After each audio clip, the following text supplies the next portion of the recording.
We now join the Intra-African Trade Fair, Iatf 2023 Business Roadshow in Lagos, Nigeria. The event hosts high-level officials and captains of industry and partners, as well as executives from Afreximbank. Stay with us. If there's nothing else you remember from this meeting, remember these words.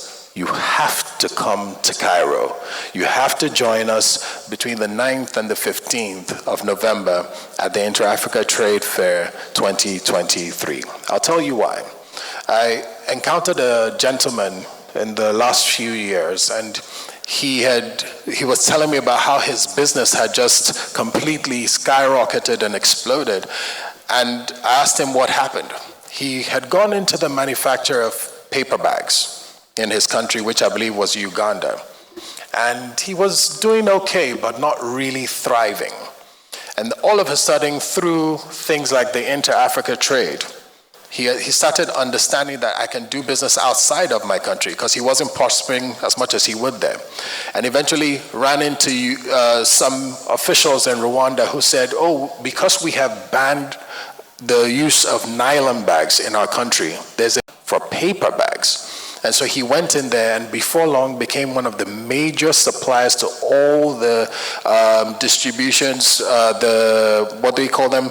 The big departmental stores. He's the major supplier for most of them and supplies something like about 30% of the country's need for paper bags.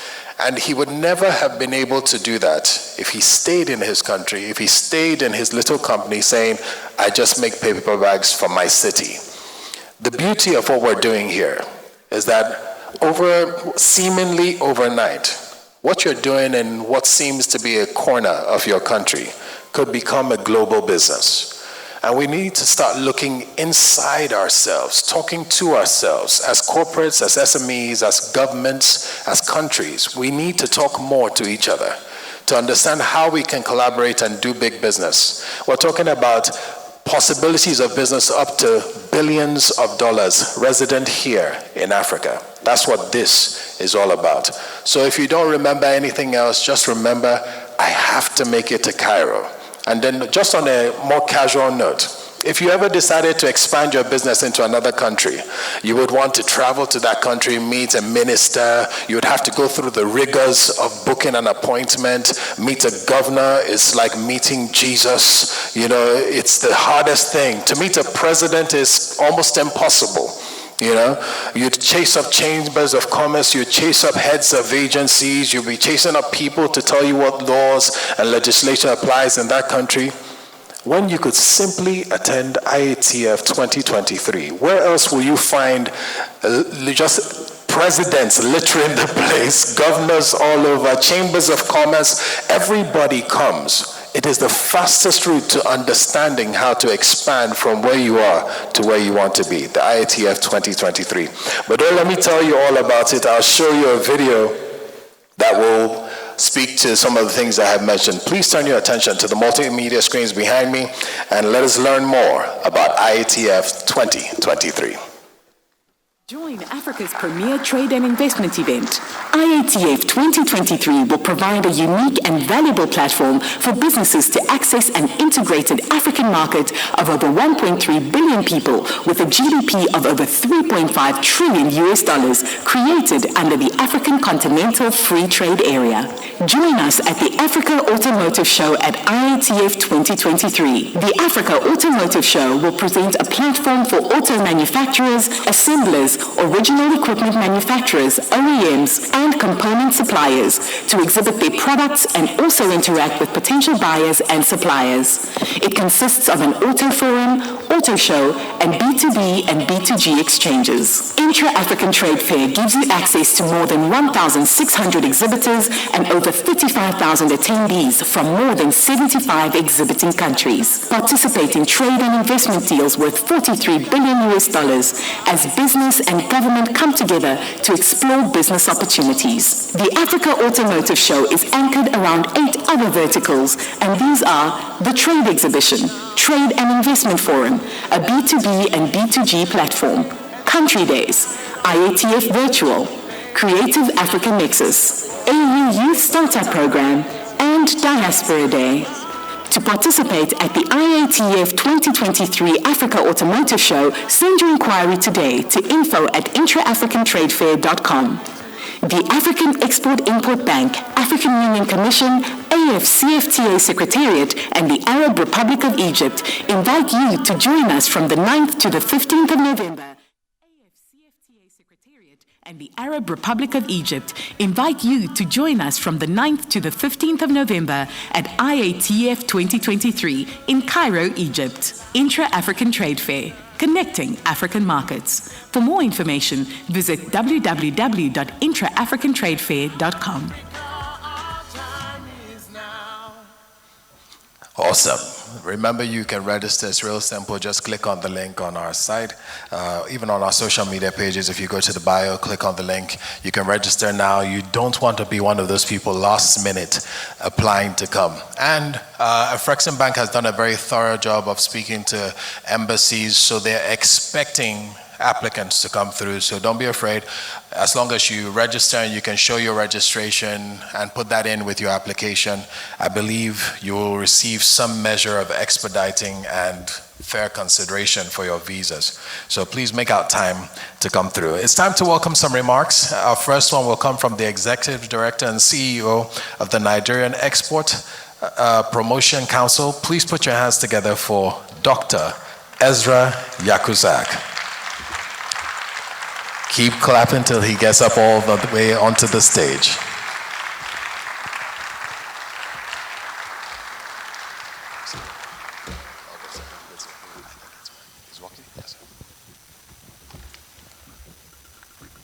Okay, thank you.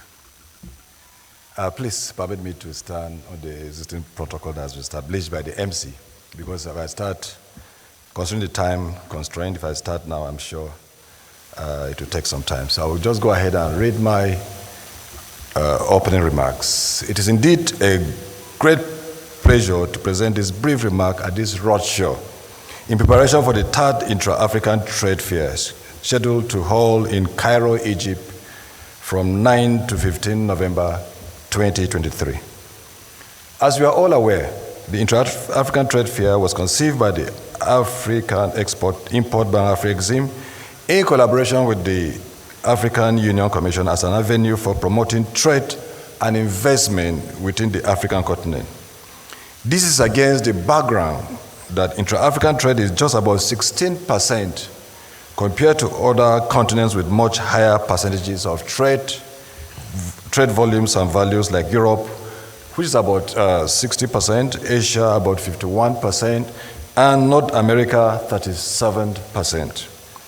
Distinguished ladies and gentlemen, the AATF is therefore a platform for increased intra-African trade by connecting buyers and sellers within the continent and also providing trade and market information in line with the objectives of the African Continental Free Trade Area.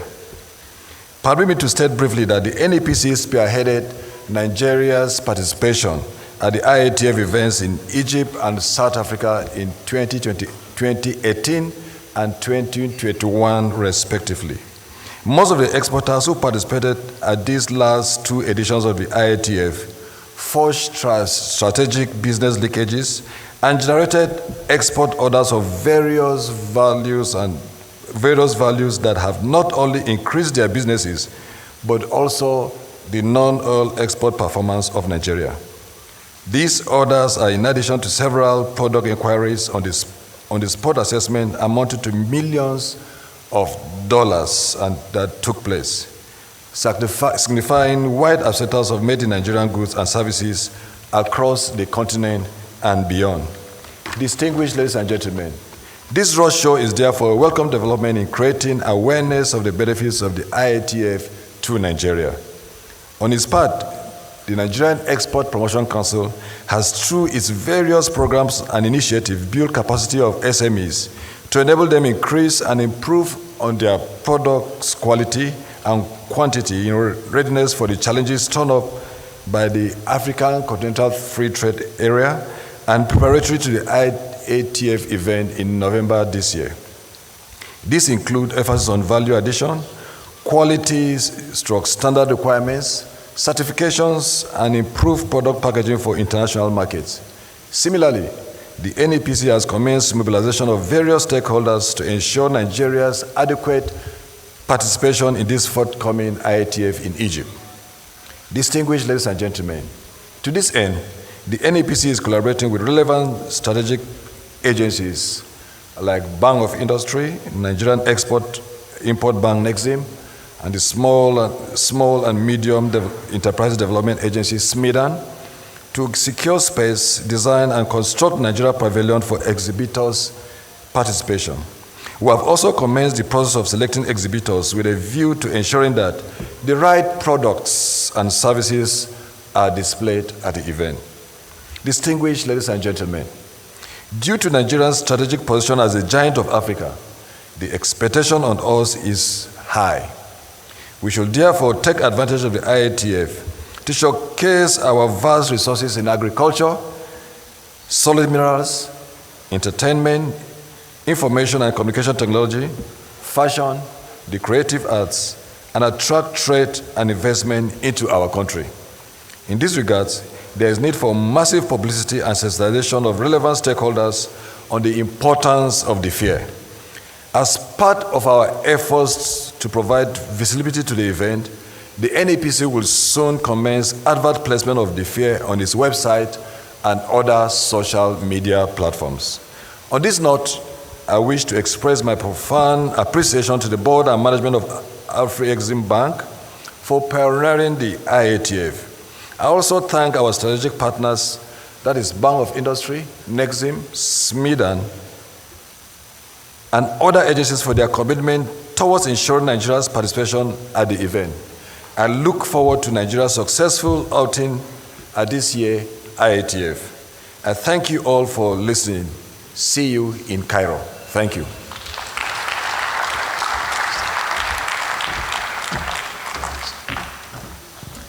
Thank you very much, sir. Please put your hands together one more time for Mr. Yakuzak. Thank you. I'm excited to bring up our next speaker. She's one of those people that if you're not careful, you could overlook her. She's understated. She looks younger than her real age. She looks like 21. And she has this Benjamin Button syndrome. The last time I saw her, she looked different. She gets younger each time. But why I like her is because she's able to have those informal conversations with you on any level. She can relate to just about any person. And after any time spent with her, you become a little bit wiser. So please join me as you also appreciate her. She comes to the microphone, the Executive Vice President for Intra-African Bank and the Acting Executive Vice President, Business Development and Corporate Banking for Afreximbank, the person of the recently awarded Most Inspirational Personality in Africa, Mrs. Kanayo Awani. Please put your hands together for her. Like we're going to give me another name. Never. Please put your hands together for Mrs. Kanayo Awani. You could do great. Thank you. I don't know whether it was me you were describing, IK. Thank you. Dr. Doris Uzokanite, Honorable Minister of the Federal Republic of Nigeria, responsible for industry, trade, and investment, represented by Mr. Alkali. Your Excellency, Ambassador Ihab Awab, Ambassador of the Arab Republic of Egypt to Nigeria, also represented, our partners, members of the diplomatic corps, captains of industries, CEOs, representatives of the business community, members of the press, ladies and gentlemen. It is with great pleasure that I speak to you. And first, let me hope that, thank you, Dr. Israel, for your short speech. I'll try and make mine succinct. I always have a lot to say.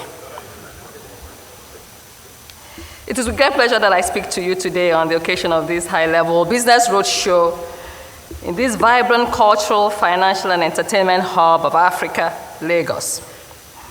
Our roadshow today is convened under the theme, positioning Nigeria to harness the opportunities under the African Continental Free Trade Area, AfCFTA.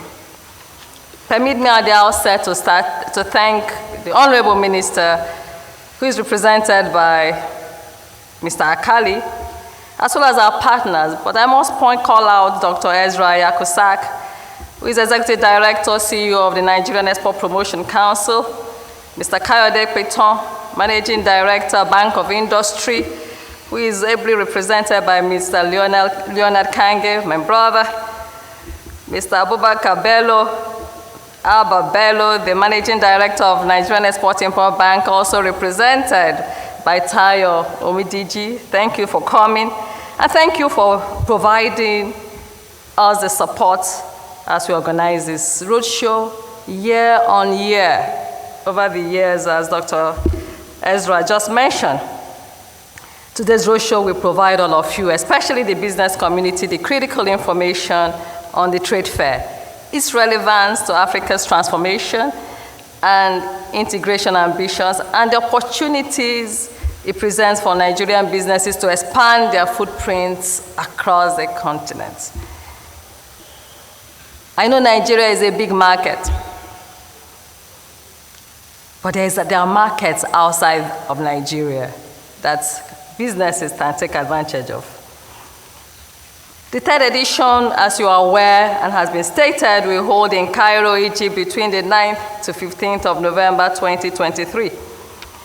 One of the main expected outcomes of this roadshow is to showcase the immense benefits and opportunities that the fair holds, and to encourage the Nigerian public and private sector to actively participate and take advantage of the opportunities to grow and expand their businesses, drive intra-African trade, and support economic integration under the African Continental Free Trade Area. Indeed, the timing of this roadshow and the theme selected is particularly apt, given the milestones we as a continent celebrate this year. This year marks the 60th anniversary of the African Unity under the Organization of African Unity and the African Union. This year also is the year of the AfCFTA. AU heads of state in February this year adopted acceleration of the African Continental Free Trade Area implementation, acceleration of the AfCFTA implementation as the theme, as Africa's theme of the year 2023. 2023 also marks the 30th anniversary of Afreximbank, an institution established to drive Africa's growth and prosperity through trade, and an institution that is championing the implementation of the AfCFTA, an institution that has become systemically relevant to this continent, to its transformation agenda. The significance of these milestones cannot be overstated, and their confluence today should serve as a reminder of both the tremendous progress we have made as a continent, but also the challenges that we are still yet to overcome. Ladies and gentlemen, recent global events have exposed Africa's continued exposure and vulnerability to the dictates of external partners. When emergencies struck in the form of COVID-19, we discovered that Africa had limited or even no capacity to produce even the most basic medical necessities like personal protective equipment. The continent scrambled to secure even the simplest of products like face masks and hand sanitizers. When the vaccines arrived, Africa was marginalized, finding itself at the back of the queue, despite having money to procure vaccines. More recently, when food crisis emerged on the back of the Ukraine conflict and commodity prices surged, we found shortages even among rich African households.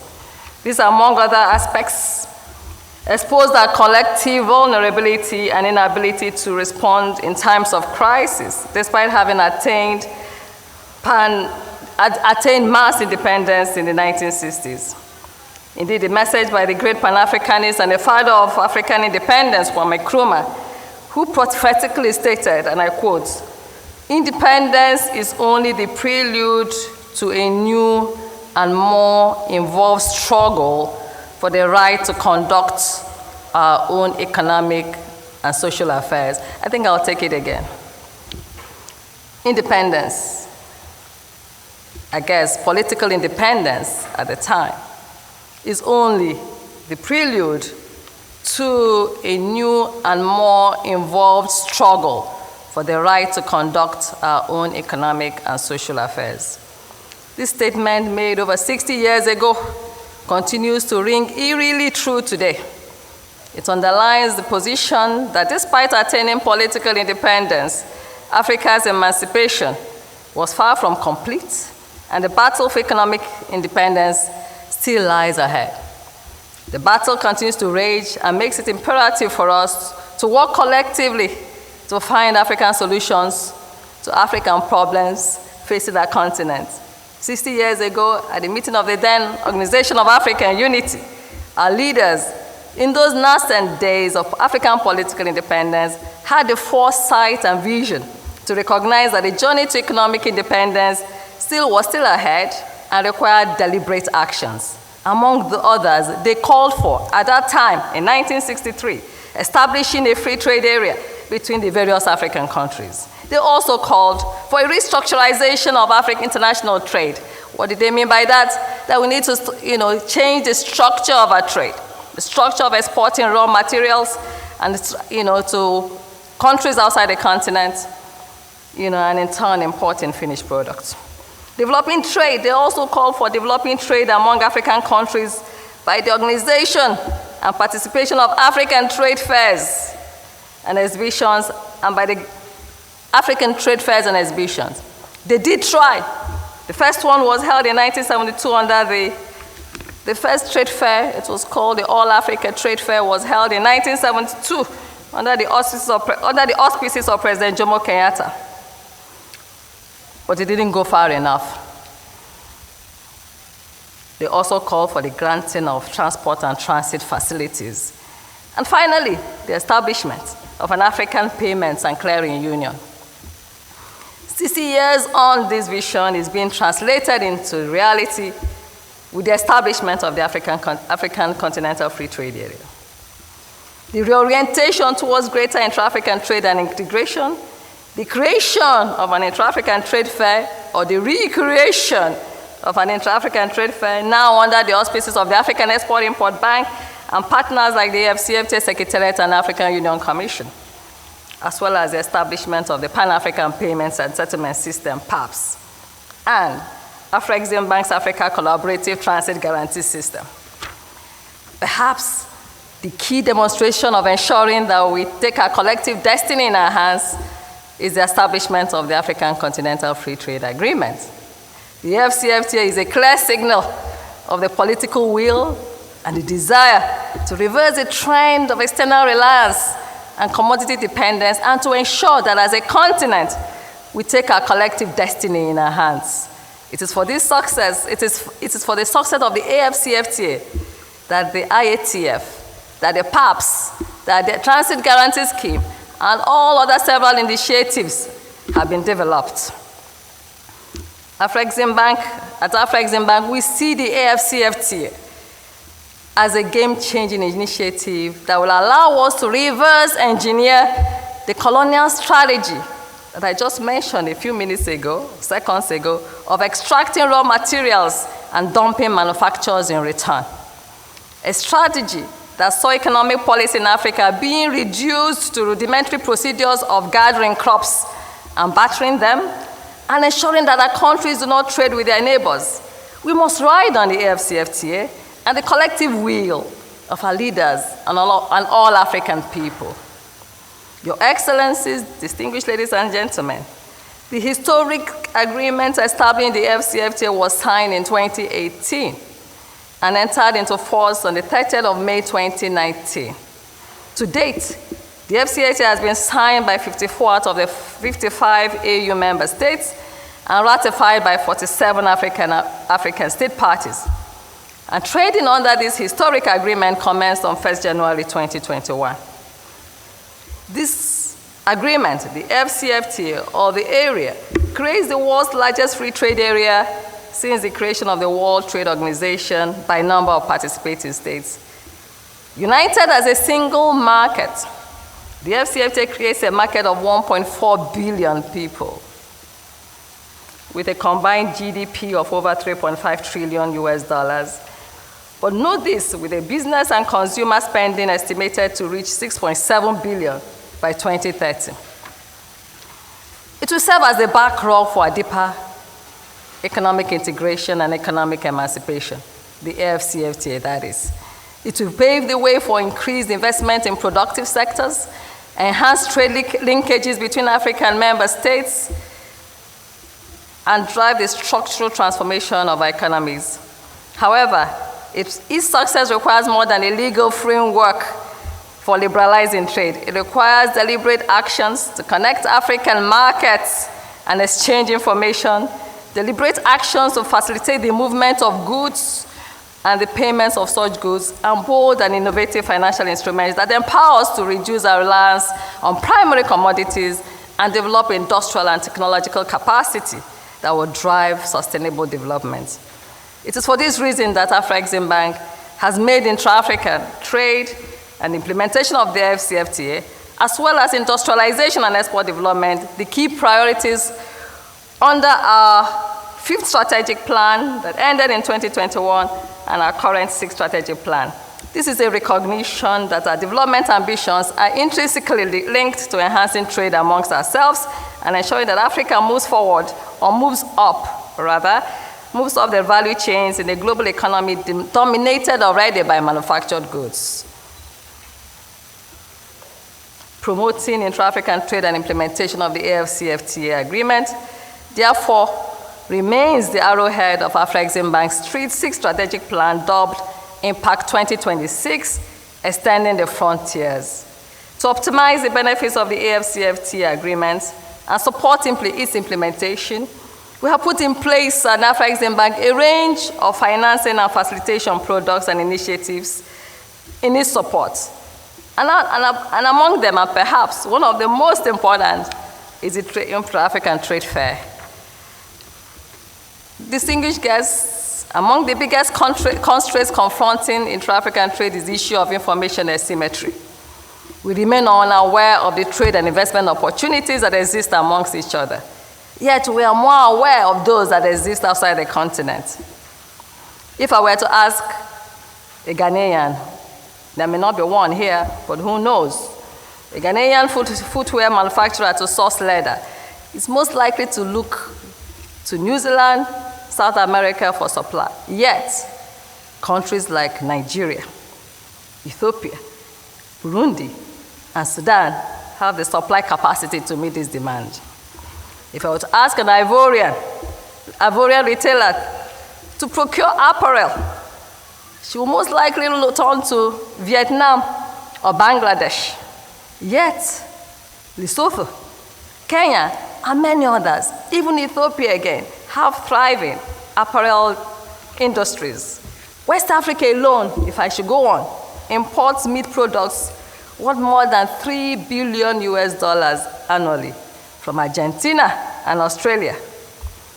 But meat is abundant on this continent. South Africa, Botswana, Zambia, Mali, Namibia, Chad, Sudan. They can supply a large proportion of this demand. But how is a trader supposed to know? How are they supposed to know about these opportunities? How is a trader here in Lagos to know the needs of a consumer in Lusaka? And by the way, I often wonder, why are Nigerian traders bypassing the Travel Egypt Air and go on to Guangzhou, Shenzhen for the things that Egypt produces?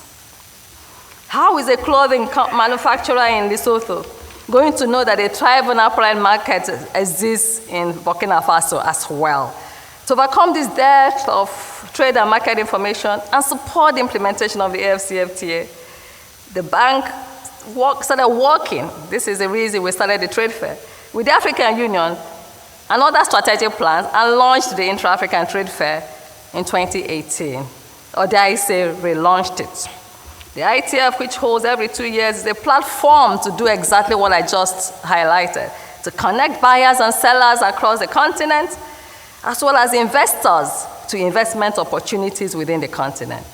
And to address the access to trade and market information, which is a key enabler for intra-African trade, as I just highlighted. The IATF, the trade fair, has now emerged as the premier trade and investment event on the continent today. It is the biggest platform for African public and private sector interactions in one gathering. It has gained momentum and support at the continental level and has been endorsed by the African Union heads of state and government.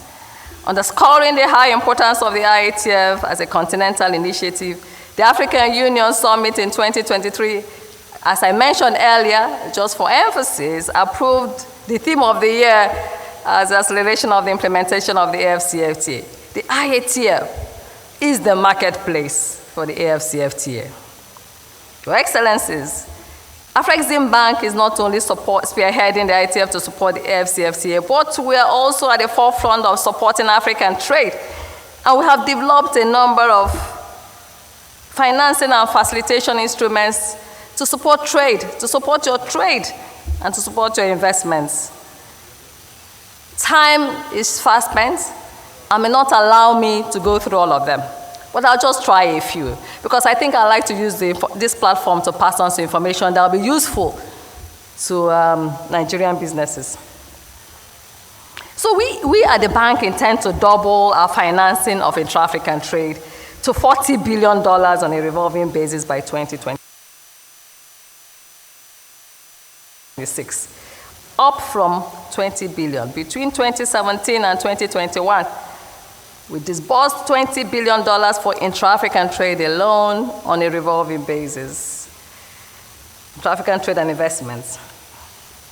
We have developed practical interventions to facilitate investment under the trade and investment under the AfCFTA.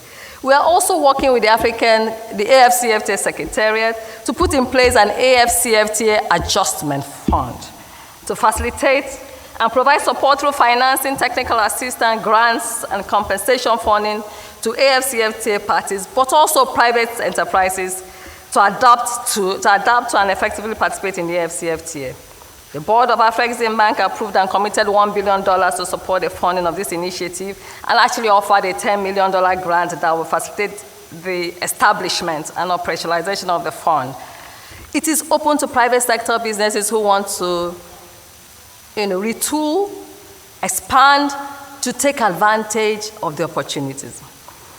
We're also partnering with the AfCFTA Secretariat and the AU to ensure the effective implementation or the successful implementation of the Pan-African Payment and Settlement System, PAPS, with a view to facilitating the payments and settlements of trade transactions in local currencies.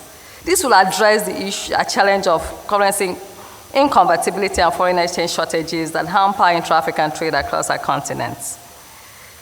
It will also deal with the issue of the informality of trade and help for policy intervention. The system achieved a successful pilot in West African Monetary Zone and was officially launched last year in January in Accra, Ghana. It now has a network of 9 banks. It was piloted in WAM's region, but it now has a network of 9 banks, 73 commercial banks, and 7 switches. It will allow a Nigerian importer from Egypt to pay in Naira, while the Egyptian exporter will receive Egyptian pounds almost immediately. Afreximbank is also leveraging digitalization through the African Trade Gateway, which is a digital ecosystem to facilitate intra-African trade. It comprises an integrated and functional specific set of platforms that will help surmount impediments in cross-border trade. I mentioned PAPS already. There is a Mansa platform, which is our KYC platform. We have a trader club, a member-driven network of international businesses and executives. It's also, again, to deal with the issue of trade and market information. Being a member of Trader Club means that you can have access to trade information, markets across Africa, where to source raw materials, and so on and so forth, and even trade regulations. We have the African Trade Exchange, which is a business-to-business, business-to-government platform that brings together African buyers and sellers of goods underpinned by the AfCFTA rules of origin. Well, I already talked about the transit guarantee earlier, which is a scheme that will ensure seamless transportation of goods across multiple borders. through the issuance of a single technology-enabled transit bond. What that means is that if you're transporting your goods from Nigeria to Mauritania, you don't have to post bonds on every border, as it is today.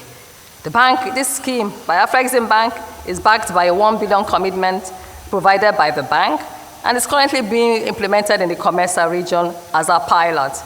The analysis we did shows that full implementation of this transit guarantee scheme will lead to cost savings of more than $300 million per year. We have also created an African trade facilitation program. We call it AfTraf, through which we are forging partnership, very strong partnership with African commercial banks. Some of the financial institutions, if not all in this country, have benefited from our AfTraf. We've established partnerships with around 500 of Africa's 600 commercial banks. It is actually the single largest network globally. And we're well on our way to grant about $8 billion of letters of credit confirmation lines to these banks. We are making sure that in every African country, in everyone, there is a bank that can open LCs and make or receive payments with respect to intra-African trade. The bank is also working with the African Association of Automotive Manufacturers, the African Union, and the AfCFTA Secretariat to develop a viable automotive industry in Africa. In this context, Afreximbank has developed a $1 billion global automotive financing facility for the automotive industry. And we're also providing support in terms of facilitating the development of regional value chains and implementation of a continental strategy that was adopted by trade ministers early this year. As I go on, the bank is also working with the International Trade Center to train African companies, including SMEs, on how to export under the AfCFTA. This is a practical training program which provides trade and market information to assist businesses to identify export opportunities, how to comply with export requirements under the AfCFTA, as well as how to access finance, payments, and settlement, among others. It even talks about things about standards, packaging, and what have you. We're also supporting SMEs and women and youth to also participate and benefit from the AfCFTA. We have a range of instruments such as our SME development program, which focuses on capacity building, but also financing through intermediaries. We have our factoring initiative. Next month in October, we'll be back here again on our annual trade finance seminar, which will focus on trade finance, the financial institutions, and various stakeholders in financing, as well as factoring and project finance. This, I think, is on between the 3rd and 6th of October, next month. And then we have our creative industry platform. I'm glad Mr. Senator Ben Bruce just walked in. He's the co-chair of our creative advisory group. And it has seen us, we call it CANEX. CANEX has seen us support film production. Fashion designers are now able to showcase their talents and their wares in Portugal, in fashion shows in Portugal and Paris. And we even have pop-up stores at the Rockefeller building, all in far away Manhattan in the USA, among others. Specifically, we have supported Nigeria's film industry. Just a few days ago, probably 2 days ago, one of the films we supported premiered at the Toronto International Film Festival. These are just a few of the initiative instruments. There are a whole lot that we're using to support the continental integration under the AfCFTA. However, the full potential of the AfCFTA will remain a mere vision if we do not take deliberate steps, especially as businesses and the public sector, to promote trade, create structures, and trade facilitation measures to ensure real gains for the African continent.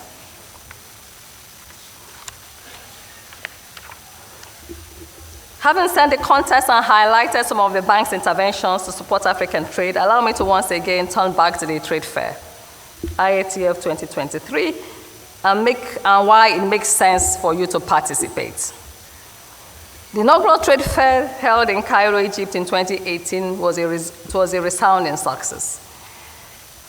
This was followed by even a more successful one, at least in our own estimation, that held in Durban, South Africa in 2021. Collectively, the two editions of the trade fair saw participants from 130 countries globally, with more than 2,500 exhibitors from 77 countries. The two previous editions generated over 74 billion in trade and investment deals, providing a glimpse of the immense potential that exists for intra-African trade and investments. Nigeria directly benefited from trade and investment deals worth over $18 billion. As you can imagine, that's a quarter of the deals closed. Building on this success of the success of the previous two editions, IATF 2023 promises to even be bigger and better. It is scheduled to hold in Cairo, Egypt from 9th to 15th of November 2023, and will again provide an opportunity for exhibitors to showcase their goods and services, engage in B2B and B2G exchanges, and conclude deals. We financiers will be there to facilitate the closure and financing of those deals. Preparations and mobilization efforts for IATF 20 are on course, and we are poised to attract more than 1,600 exhibitors from over 75 countries. We also expect 35,000 participants, half of which are expected physically from all African countries and the rest of the world, including the diaspora. We anticipate that IATF will also generate in trade and investment deals, and we're anticipating about $43 billion.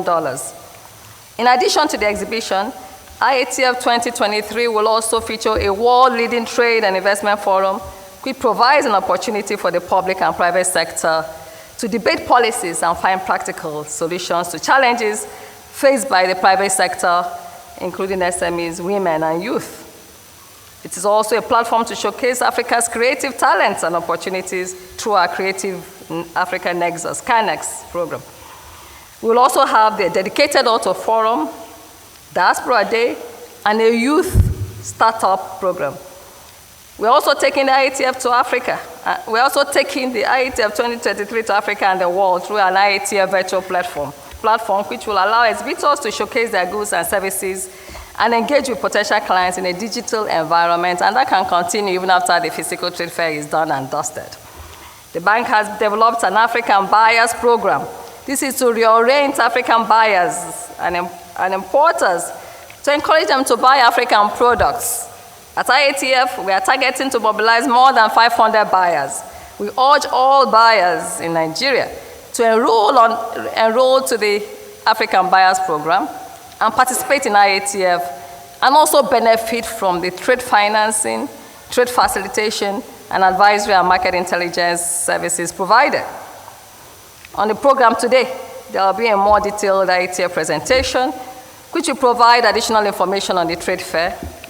It will also take you through the process on how to register and take up exhibition spaces, become a sponsor, participate in whatever form you deem necessary to be a part of this important event. We call, therefore, on the government of Nigeria, the states and FCT, the banks and private sector associations to provide support in terms of mobilizing the Nigerian business community, including women-owned businesses and SMEs, to participate and take advantage of all that the trade fair has to offer. A unique platform for Nigerian businesses to access an integrated African market. Ladies and gentlemen, I invite you as I close to join us at IATF 2023 as sponsors and exhibitors as we work together to realize the vision of an integrated and prosperous Africa, and as the largest economy in Africa. I'm confident that Nigeria will again be strongly represented in Cairo. Nigeria must lead the charge of African trade.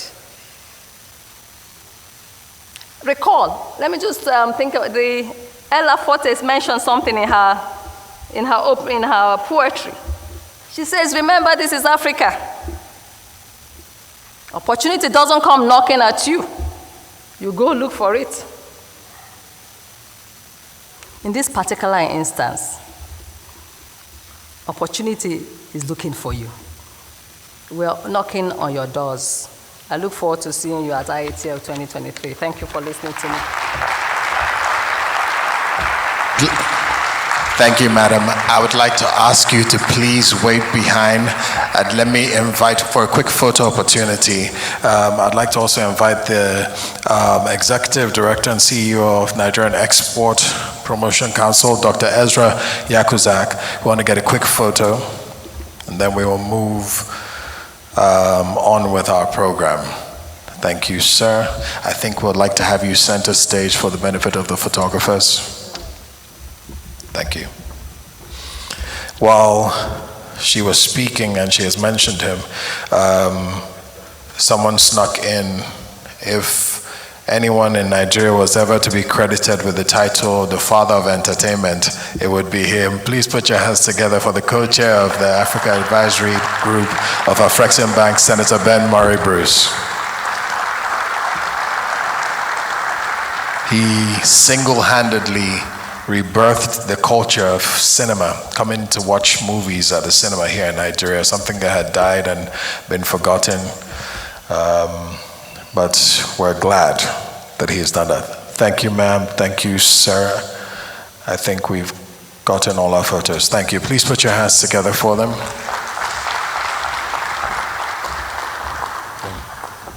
Thank you. Allow me to help you down, ma'am. These stairs can be treacherous. Thank you. Please put your hands together for her one more time for that beautiful speech. The Executive Vice President, Intertrade Bank, Mrs. Kanayo Awani. Eloquent, and like I said, whenever you listen to her for any amount of time, you become a little bit wiser. I studied economics in school, in university. Not really my choice. You know, they say, Nigeria happens to you. So that was part of Nigeria happening to me. As a young boy, I remember one time an uncle of mine, as Nigerian parents and uncles do, asked me, what do you want to be when you grow up? And I said, I want to be a radio presenter. He laughed. And then he said, okay, now seriously, what do you want to do with your life? You know, and I said, no, I really want to be a radio presenter. He said, do you know how much school fees is? Whose school fees are you going to waste by going to be an entertainer, a layabout? Because in Africa, for a long time, that is how entertainers and the entertainment industry, actors, musicians, were viewed as people who didn't make it in other careers, so had to fail into entertainment, you know? And as much as it was so I was one of the people forced to go to study something in university that I really had no real interest in. I studied economics and graduated, and as soon as I became my own man, hustled my way into the entertainment industry, and coincidentally worked for Senator Ben Murray Bruce for 18 years in the Silverbird. And much of all I've learned in business, I've learned from him. He's been an excellent role model. I say that to say this. We as Africans need to start recognizing value in things that we cast off, things that we throw away. The entertainment industry, media and entertainment industry in the US contributes approximately 7% of their GDP. To put that in context, last year, 2022 alone, the entertainment and media industry in the US employed 1.4 million people. That is fighting unemployment.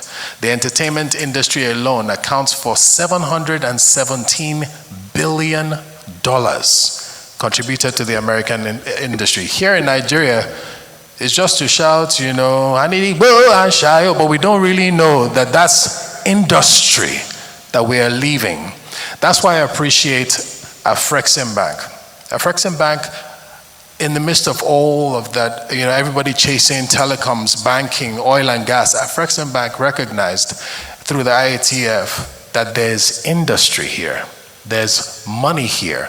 We can combat unemployment, we can create wealth through entertainment. So they created a platform called the Creative Africa Nexus. What that does is that it brings creators from all over the world, all over Africa, brings us into one room. They offer us different platforms for facilitation, which means they bring us into the rooms with the people that we need to meet to expand our businesses and to scale. They also offer us financing.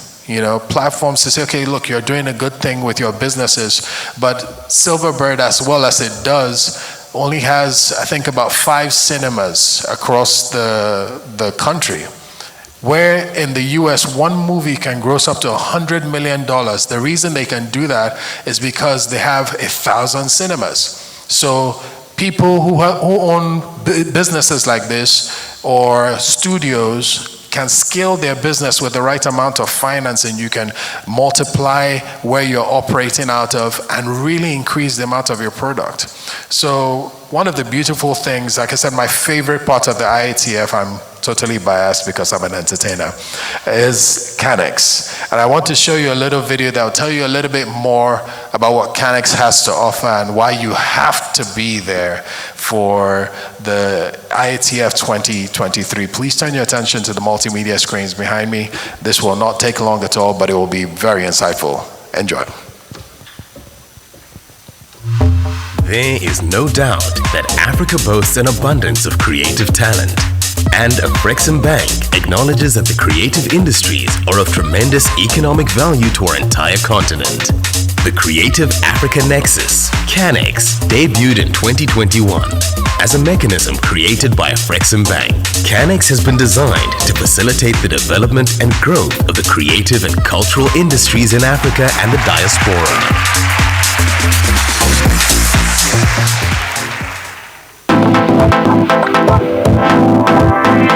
The CANEX program is a key instrument of implementing our creative strategy. Quickly, we found out that the creative industry in Africa was crying for a nexus. They are crying to find that point where that will pull all of them together, and they bring their ideas and also contribute solutions to the challenges they face. What you're doing is just essentially an extension of what we need to do, which is to support Africa and support African businesses. And in this place, it's particularly important because it supports African youth. Africa has a vast pool of talent in music, in film, in arts, in crafts, sports, name it. But Africa is almost absent from the market of ideas because Africa is only able to attract 1% of the global value in cultural and creative industries. Whereas Africa has got all this talent, there's a vast opportunity for us to monetize that talent.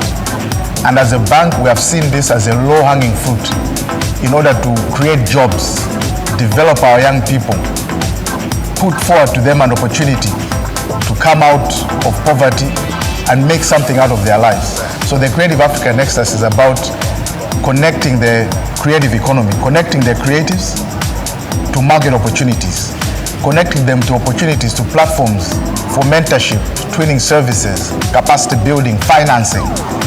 All those offerings come under the banner of the Creative Africa Nexus. We have been able to now begin to grow our film financing. We never had it before. We have a dedicated film production financing product that we use to support those in the film industry, and AAA is one of those that is benefiting, from that facility. We've been around as AAA Entertainment, which is the sales and distribution company, for about 10 years now.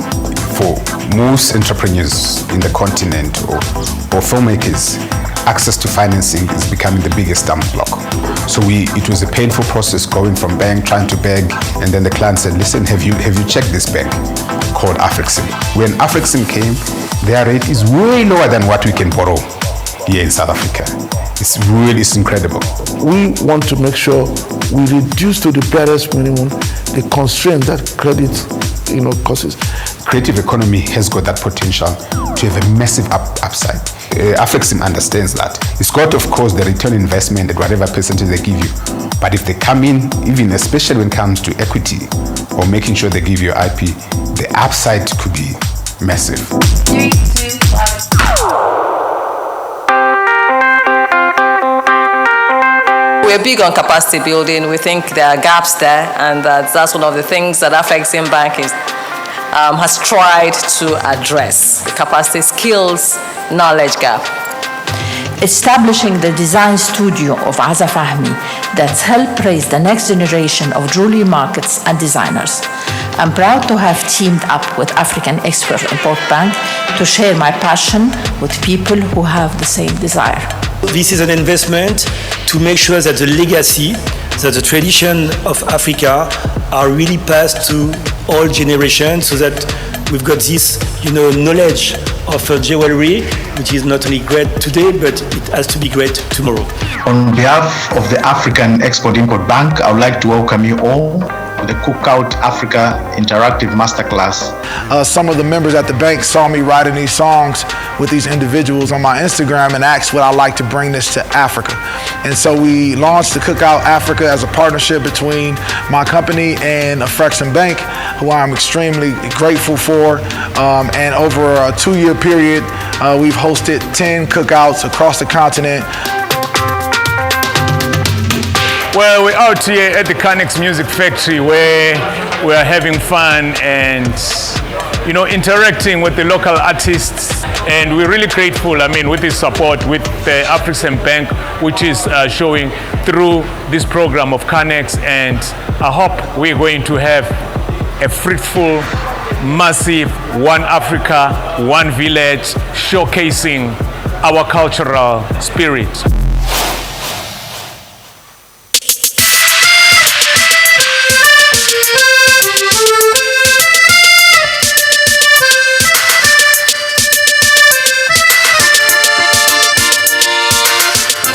So what has brought us here is an initiative we call CANEX Presents Africa, which is an initiative which looks at unlocking market access opportunities for African designers.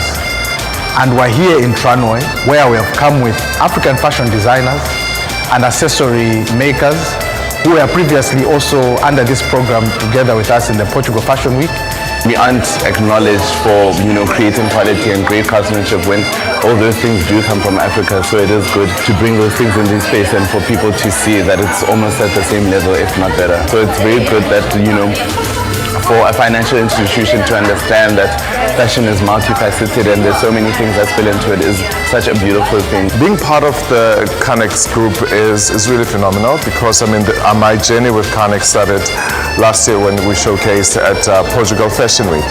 And coming here at Tranoi this year with CANEX is really amazing because being part of the designers from the continent is really great because we showcase what the continent has to offer to the world. My name is Boris Provo. I'm the CEO of Tranoi from 3 years. And in fact, I met CANEX organization 6 months ago in Porto. I get the chance to go to the Portugal Fashion Week when I discover those amazing designers curated by CANEX. We selected 15 designers, all from Africa, to join the Paris Fashion Week and Tranoi to express their creativity to the international buyers. The message from all of this is that you should know that Afreximbank is behind you. As long as you're an African, you call to us, we will support you.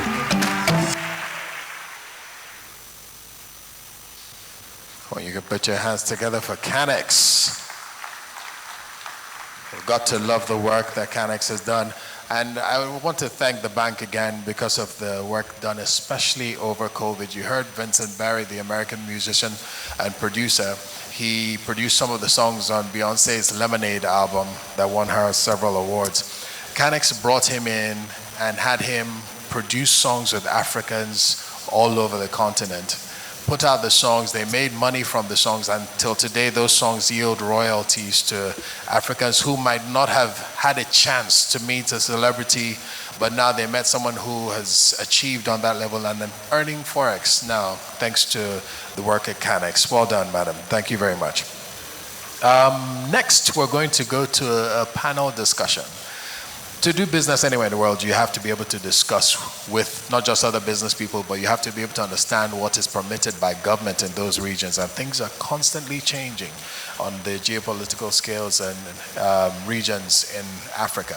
So to help us interrogate that topic of how to successfully trade with ourselves while things change all over the continent, we have a very astute panel and a very thorough moderator, director of programs. She is a celebrated TV presenter, event host, and very efficient event MC as well. She could have done this all by herself. Ladies and gentlemen, please put your hands together for Mojibade Shosonya as she comes to call on her panel. Close 201. Thank you very much, IK, for that warm introduction. A round of applause for IK, please. He's my mentor, and it's such an honor to have him introduce me on this special day. So good afternoon, distinguished ladies and gentlemen. Thank you all so much for making time to be here today. And after such a thorough and thought-provoking keynote address delivered by Mrs. Kanayo Awani, I consider it a great privilege to steer this conversation, which is the very first panel conversation today with the focal point, growing intra-African trade amidst regional and global geopolitical changes. Now, we certainly cannot overemphasize the importance of boosting intra-African trade because it acts as a transformative catalyst, propelling economic growth and regional stability. All of these while elevating Africa's significance in the global economic landscape. Now, against the backdrop of evolving regional and geopolitical dynamics, fostering intra-African trade emerges as a strategic imperative grounded in astute economic understanding. What this does is to further remind us that in creating the Africa that we all want, now, more than ever, we need to willfully drive not just the conversations around it, but to also passionately walk the talk. Without further ado, it's my pleasure to bring up the distinguished and eminent members of my panel conversation today. As I make them come up, please give them a warm round of applause. First, I'd like to bring up Mr. Leonard Kanje, the Divisional Head Corporate, Bank of Industry. A round of applause for him. Thank you. Thank you very much, sir, for joining us. Coming up next, we have Mr. Olatayo Omidiji, DGM Head Strategic and Corporate Communications, Nigeria Export-Import Bank. Next, a round of applause for him as he comes up stage. Thank you. Coming up to join him, we have Mr. Shegun Ajayi Kadir, the Director General, Manufacturers Association of Nigeria. A round of applause for him.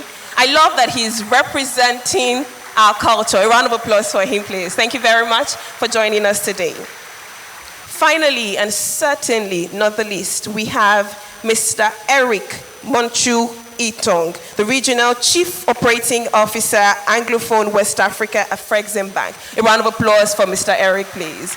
I had the pleasure of speaking with Mr. Eric yesterday, and I could almost touch his passion to see that Africa truly takes her place in global economics. So it's an honor to lead the conversations today. Let's get right into it. Good afternoon, gentlemen. It's such an honor to do this, and I will get straight into it because we have just 45 minutes before we come into the audience to take questions for about 15 minutes. All right, thank you very much. I'll start with you, Mr. Eric. We do know and recognize that intra-African trade is pretty low. Why do you think that is? And the part B of that question will be, do you think this is being successfully addressed? Over to you, sir. Thank you very much. Let me acknowledge and stand on the existing protocol. In fact, intra-African trade and the level at which it is, or it was when the bank was conceived, orchestrated the very reason why the African Export-Import Bank was set up. So this question is very dear to my heart. It's very dear to the DNA of AfReximbank. You can't justify and explain exhaustively why Africa is the richest continent in terms of natural resources, yet we're split into several atomic countries, stopped from trading among ourselves, stop from growing, industrialization, and so on. And that is why that low level of intra-African trade, which according to the AfCFTA Secretariat, today stands around 18%, orchestrated the current strategic plan of Afreximbank, which is making intra-African trade and implementation of the AfCFTA the arrowhead of our strategy. Okay? Why is that so? When you look at the rate, in Europe it's about 60%, in Asia, intra-Asian trade is about 70%. We have the natural resources that actually make up the trade in these countries, yet we have 18%. That's why for us, it's the reason why we stay up late in the night to ensure these efforts move the needle a little bit along the positive x-axis. When I joined the bank say 10 years ago, we were around 13, 14%. We listened to EVP Canayo, who spoke about what the bank has been doing by way of financing, pumping in about 20 billion during our last strategic plan from 2017 to 2021. And we want to double it between now and 2026, which is the end of the current strategic plan. The reason is because there's no explanation why it shouldn't grow. So to answer your question, it is necessary for intra-African trade to be the highest in the world because we have the highest volume of natural resources. The only reason is we're not trading it in the right way. We're trading in raw commodities. The value is very low, the volume is huge. Okay? Second thing is, are we making progress? Yes, we are. I just told you we moved from about 14 to 15 to about 18. In fact, the more important question is the progress good enough? I will say no. That is why we are making this effort to grow. That is why we're here today talking about AfCFTA. But let me end by saying that which are the countries that will drive intra-African trade to grow? It's Nigeria. I tell people when I speak with them, I tell my customers around the Anglophone West Africa, that an average Nigerian thinks for 4 Africans. I've been across the whole continent. I know the way Nigerians think. I know the way they reason. I know the way they drive success. It's only in Nigeria that you send me a request today, the next minute you're calling President Rama, calling EVP. She will call me, even though she knows I'm dealing on this other transaction. She say, can you not attend to this? That is that aggressiveness we need to move the needle even further. Because we are late. We're in the negative x-axis. We are very late.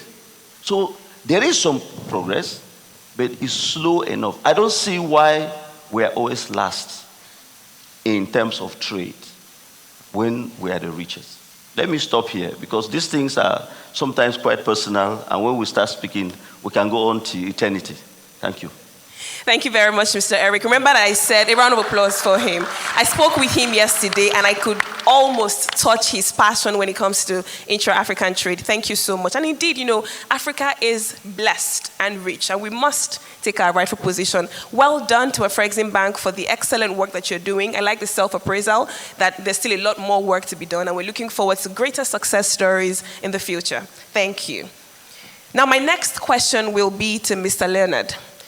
And this is just to address the challenges that we face, right? We recognize that there are challenges. So what are the regional and global geopolitical issues affecting Nigeria's intra-African trade?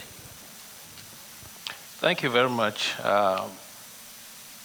are very, very trying times for Nigeria. A number of regional and geopolitical challenges that we face. One of the key challenges that is very clear is that the economy of the country has not been diversified enough. If you look at the breakdown of the GDP and contribution, etc., it looks diversified, but there's no depth to it.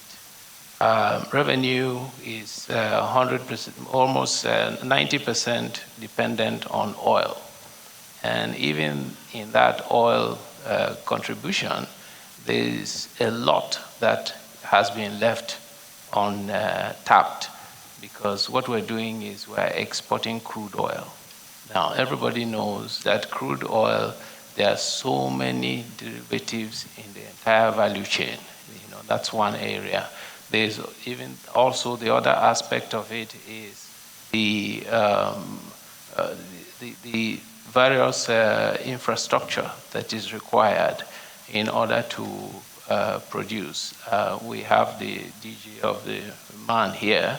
He will happily tell you what challenges customers face and all of that. Now, when you have a country that is dependent on extractive, just raw materials and ship it out, what happens is that your country is now vulnerable to the volatility that goes on in the international market. Oil price drops today, revenue goes down, etc., and all of that. You ship the raw materials out. Now, when you do that, what you're doing is that you are exporting jobs and importing poverty. How is that? Because what you're doing is you ship the raw material out, the countries that are importing take that raw material. Let's use oil, for example, because that's our biggest export. Take that oil, they process it into petroleum products, etc., and the entire value chain. They bring it back and sell it to you at multiples of what they paid you when they were taking the crude oil. So what does that do to your revenue, budgets, etc.? Is that, first of all, you have to borrow money in order to pay, because you're not earning enough in order to meet your requirements. So there's that volatility and that challenge. So any little blip, you are in trouble, So this is why it is very important that we must support and develop our industrial base. Manufacturers Association, all the key sectors, we must support those sectors and help them to grow. And that's the only way you can address some of those challenges. The other thing is you have COVID came, huge impact. It became clear that we are on our own. Even if you're ill, you could not travel out like before if you are well-to-do, etc., and all of that. Vaccines came. We were, like Kanayo said, we were at the back of the line. It was when everybody was satisfied. So why can't we develop our own pharmaceutical as well as vaccine industry here in Nigeria? We have the know-how. We have Nigerians in diaspora who are well knowledgeable. They are captains of industry in all these various sectors. So it's not a question of not having the right expertise. We need to focus and look inwards and see what we can do. We have the greatest assets on the African continent, our people. Just like Eric said, very aggressive, very entrepreneurial. You travel all over the world. Wherever you go, you will find a Nigerian, and they are doing well. Yeah. We know all this, So what I'm saying is that this is our greatest asset. We talk about oil as our export. No, actually, it's people. That is our greatest export right now. And these are the people that we need in order to drive the country and drive intra-Africa trade. Thank you. Thank you very much, sir. A round of applause for him. I totally agree. Someone said to me recently that if you go to any country and you don't see a Nigerian, just leave, because there is nothing happening there. Everywhere Nigerians are present, and you're totally right. I do hope that we're able to harness the potentials to the maximum. Thank you so much. My next question will go to Mr. Omidiji, and my question to you, sir, is should Nigerian companies look to trade in Africa beyond the West African region? And the part two of that is, who are its main trading partners? Okay. Good morning, everyone. I'd like to stand on existing protocol. Now, just like others have rightly observed, Africa as a region contributes just about 3%, to global trade. And the reason for this is that we trade more in primary commodities, oil, solid minerals, and even our agricultural environment, we export raw with very little value addition. Whereas, if you check the composition of trade globally, you discover that manufactured product, contributes well over 60%. So I believe the starting point, for us to grow our trade is to begin to add value, to our products. Now, at the level of technology and infrastructure we probably will not be able to compete with other regions of the world, Europe, Asia, in the export of manufactured products. Nigeria, for example, our total export of manufactured products is just about 12% of our total exports. But within the regional market, we can compete, amongst ourselves. Manufacturing component of Nigerian export in the region, for example, is about 90%. So I believe we can, start with that, use that to go through the learning curve, while we develop the infrastructure and technology to be able to compete, even globally. Now, I think another issue that we need to address is the problem of informal trade. Because right now, a lot of trade, takes place, within the region. We call cross-border trade, between Nigeria, Republic of Benin, Nigeria, and its neighboring countries, which are not, captured at all. So I think one area we need to look at is to also see how we can begin to capture some of this trade, done informally, mostly by our SMEs, and begin to see how we can get them to be part of the formal structure, and then use that as an avenue to grow our trade. So in essence, to directly answer your questions, for us to boost our trade, we need to begin to add value. Our agricultural products, we can begin to add value. From cassava, we can produce, starch. From our shea nuts, we can produce, shea butter and other cosmetic products. From our cocoa, we can begin to now produce chocolates. And I'll give some illustration to even underscore this. In 2021, Germany doesn't produce, cocoa, but its exports of cocoa products, generated about 57 billion, in export revenue. Nigeria, produce cocoa. We rank among the top 5, 6, at times. Now, our total revenue from cocoa export was under 1 billion, just about, $600, $million. So that illustrates what we can get if we add value to our products. Now, we have leather. We produce a lot of leather which we export, and then it's used to produce shoes and belts and other, leather products, and, which is imported or which we import at several times, the value. So we can begin to add value to some of this and export even within the regional market. Right now, some of those things, are happening. Perhaps we also need to believe more in ourselves and, be more patriotic. Now, some of our shoe manufacturers in Aba, for example, when they produce an export within the regional market, rather than put made in Nigeria, they put made in Brazil, made in Spain. But these are actually products, made within the Nigerian market. So if we begin to also believe more in ourselves, become more patriotic, I think that will help to boost, the confidence, help us to develop our market, and grow our market for regional trade. Thank you. Thank you very much. So a round of applause for him, please. Thank you. You know, just to come back to the last things you said, how do we drive that consciousness within ourselves to ensure that, you know, made in Aba does not become made in China or made in Italy? How do we, you know, push and sell a better narrative for our own products?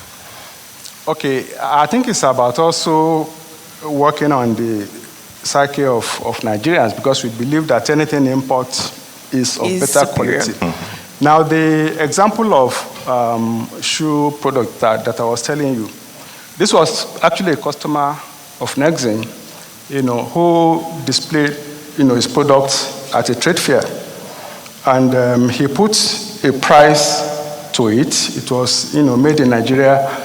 Put a price of, I think, about 10,000 then, you know, per pair of shoe. He made very little sales. Now, this same person went back, the same shoe, you know, went and put made in Brazil, put a price tag of 30,000. In a space of hours, he sold 10 times the amount he sold the previous day. So it's about us also believing that we can have quality products within our market. And affordable also. And affordable, exactly. Thank you very much. A round of applause for him. My next question will be directed to Mr. Ajayi Kadir. And here's what the question is. Lack of access to finance is a serious impediment to growth and development of many Nigerian SMEs. Do you think that there is any solution? Yes, thank you. I think there is. There are quite a number of solutions to lack of finance. And in this part of the world, where startups, for instance, have the challenge of any banking institution believing in them, you see that the problem becomes compounded. This is not also to take away the fact that even when they do have access to these funds, it comes at rates that are quite high. To the average manufacturer, for instance, the average lending rate is about 26%. And we have said that if you give a manufacturer anything more than 5%, you are not encouraging him to make any profit whatsoever. I mean, this is because he competes even in his own market with foreign goods that come from very low-cost environments. And this automatically puts the manufacturer, not to even talk of small-scale industries, in jeopardy. I believe that institutions like Afreximbank and special purpose vehicles in Nigeria like BOI come to the rescue in this regard. But then you question the level of capitalization of the BOI. There's quite a lot. In Manufacturers Association of Nigeria, for instance, we have 2,500 members, and more than 70% are actually in the small and medium scale landscape. So the challenge of not being competitive, the challenge of not being able to produce to scale, the challenge of not being able to provide power for yourself because public supply is never there, the challenge of not being able to move your products becomes compounded because each time that you lose market because of all these factors, you are actually owing the banks more. You are actually at the mercy of being received, and then you lose market edge and you fall into what we call being moribund. But even beyond finance, there are quite a number of challenges that beset the small and medium scale industries and even the large scale industries. You have the issue of infrastructure. Power constitutes anywhere between 30 to 40% of the cost structure of an average manufacturer. And when you know it's not available, whenever it is available, it's not in the right quality, and the cost beats you. So right from day one, you become uncompetitive. And when you extrapolate to the African continent, I don't think that the situation is different. Yeah. if we talk of AfCFTA, we need to trade goods that are made in Africa. Without that, I don't think we are going to achieve success with the AfCFTA. And that's why finance being provided by Afreximbank, they are doing great works. We've seen them, Iatf, so many platforms that has been created. But what if you have money and you do not have production? What if you have money and you can't embark on cross-border value chain addition? Because in most parts of Africa, we are basically endowed the same way. So somebody who produces cables in Nigeria will not buy copper from Namibia, from Zambia, from Congo, Democratic Republic of Congo or South Africa, but will go to Brazil, Netherlands, and so on. And then they come take the copper from here and take to Brazil and bring back to you. It becomes something that you can't sell. Even when you produce the cable, you can't sell to Congo, you can't sell to Ghana, because in those countries, it is even easier for them to bring those products to Africa than for you in Nigeria to take it there. We've said it severally, for instance, that the cost of bringing a 40-foot container from Singapore to Apapa is virtually the same taking it from Apapa to Agbara, which is just 27 kilometers. So there are challenges of logistics, challenge of infrastructure, and even bureaucratic bottlenecks and agencies building industry around the landscape. So there are quite a number of challenges that beset manufacturing. And until individual countries deliberately remove those binding constraints, I think intra-African trade will always be a challenge. And of course, it will be compounded by the geopolitics of it. Just the Russian-Ukraine war created a major issue for wheat, and the price of bread in Nigeria just escalated. I mean, the geopolitics of now has taught us that it's possible for you to take Panadol for another person's headache, because that's what's happening. I'd like to close there. Thank you. Thank you very much. A round of applause for him. I like how you just closed it, because you hit the nail on the head, because we are actually taking Panadol for, several countries' headache. I'm going to come back to you, Mr. Eric, right? First, let me ask you, will you recommend the Iatf virtual? First, tell us about it, and then will you recommend it? Okay, thank you very much. I'll answer your question very quickly and then provide some context of some of the challenges that we're dealing with. Iatf virtual, we realize that there are certain very important engagements that may stop participants who typically want to be physically present, say in Egypt, during 9 to 15 of November 2023, cannot do that because for one reason or the other, maybe medical reasons and so on, but they can showcase their products and services virtually. So it's very important, it's strongly recommended. We actually recorded a lot of success during ITF 2021 in Durban. In fact, a lot of the participants that we had about 13,000 physical participants, and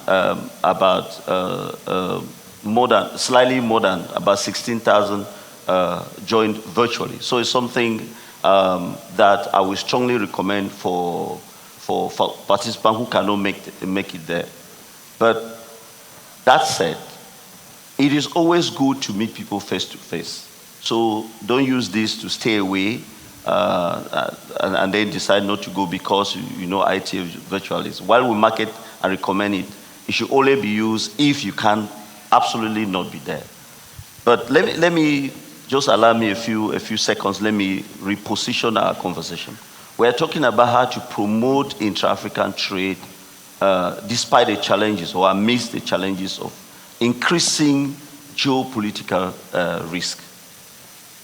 Recently, we noted that a number of African countries started, and let me even start by defining what is geopolitical risk.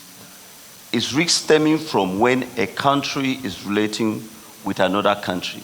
And typically, countries would develop relationship with other countries through their ministries of foreign affairs because they want to establish trading relationship, trading partnership. And they will identify natural resources or products, finished products, so that they can make them available to their population. That is essentially, I try not to define things according to the way we were taught. Define it because I'm old enough to start defining things the way I've understood them and how they should be implemented. Yeah, sure. Now, what is happening recently is that we started seeing a number of coup d'etats coming back to Africa. And I'm going to shock the audience and challenge all of us today. We saw it happen in Mali, I think twice, and then Burkina Faso, and now Niger. And we started talking about how we can now stop them and so on. But let me just go a step back. Between 1960, and I'm quoting a presentation that Professor Rama made in Barcelona in 2014, telling the audience why Africa was overtaken by developing Asia. Between 1960 and 1980, Africa's per capita GDP was larger than developing Asia, including China and India. Per capita GDP averaged $996 compared to $700 for the group of economies in developing Asia. That is the introduction, that's the preamble. Wait until I continue. Now, there was growth recorded by a number of countries. You had Burundi, Cote d'Ivoire, Kenya, Nigeria, and Zimbabwe. They're growing at an average rate of 8%, higher than any other country in the developing world at the time. These were African countries leading the chart with respect to economic growth. Now, why did some of these things, why did we decelerate and Asia overtook us? Two main reasons.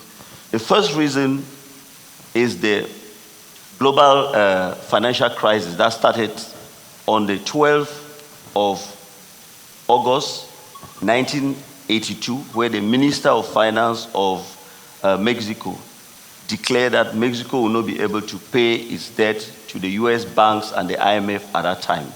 That gave courage to a number of other countries in Latin America to also declare that they will not be able, they will be defaulting on their obligations. And then 11 other countries in Africa also declared that they will be defaulting. And that became a global financial crisis. In fact, that's the reason why Afreximbank was created. Now, what is even the worst thing that happened that time that we decelerated? Between 1970 and 1990, there were a total of 60 failed or attempted coups d'etats in Africa, and a total of 39 successful coups d'etats in Africa. While we're grappling with the global financial crisis, there were coups d'etats going on. I will break it down. 1970 to 1979, there were 19 successful coups d'etats in Africa. 1980 to 1989, there were 20 successful coups d'etats. 1990 to 1999, there were 14. How many were failed? 1970 to 1979, there were 35 failed or attempted. Remember, when they fail, they don't succeed, the impact still lingers on for several years. True. 1980 to 1989, there were 25 failed or attempted coups. And 1990 to 1999, there were 21. Wow. Why am I giving this background? I think these things happened those days because the level of education, if you look at, we gain independent Africa, or politically independent Africa is average 63 years old. We never went to school a lot, we're not so educated. But today, what is our level of education? We need to understand that we are rich. Naturally, we are richer than any other continent. So we have to stop people coming to deceive us. We need to be constructive in our business relationship, in our trade partnership. We have to take courage that is required to make decisions to move Africa ahead. Managerial courage is very, very important. And that is why geopolitics is something that should be at the center of analysis in every business decision that we're making, be at the level of the government, at the level of any company that is present here. And that's why ITF is very important for us to start coming together to reverse that colonial mindset, that colonial objective that split us into 55 small countries that cannot compete effectively. Thank you very much. Thank you very much. A round of applause for him. I'm thoroughly wowed by those statistics. But in the future, I think it's great times for the future of Africa, and I'm excited because now we are focusing more on African solutions to African problems, and we look forward to brighter times ahead. Unfortunately, we won't be able to take any further questions for my distinguished panelists. I'd like to come into the audience now. If you have, wow. Okay, just before we come into the audience, I have a comment here. Yes, thank you very much. Actually, I also like the idea of looking forward. What do we do?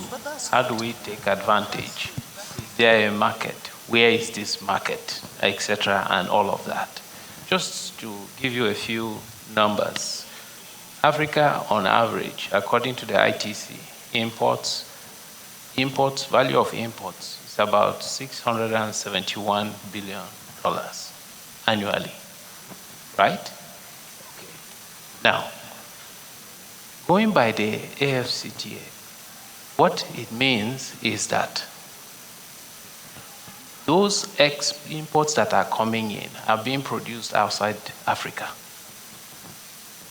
But it means, therefore, that $671 billion is a market for the entire African countries, so long as they produce those goods on African soil.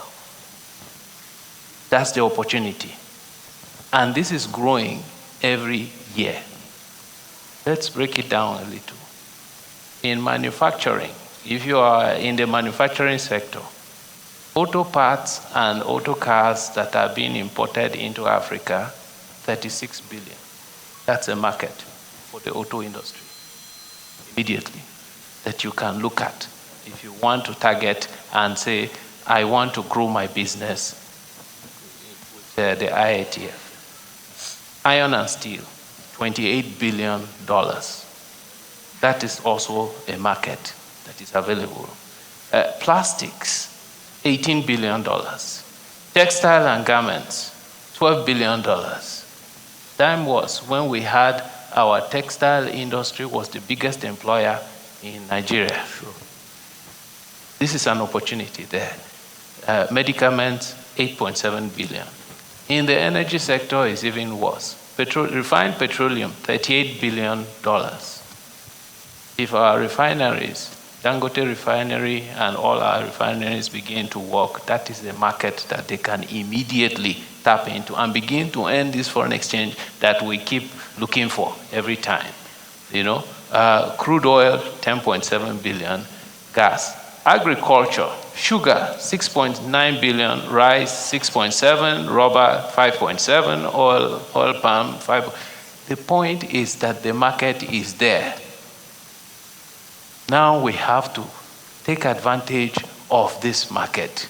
It means that if I'm in any of these sectors, I want to go back and write my business plan and see how can I take, even if it's $10 million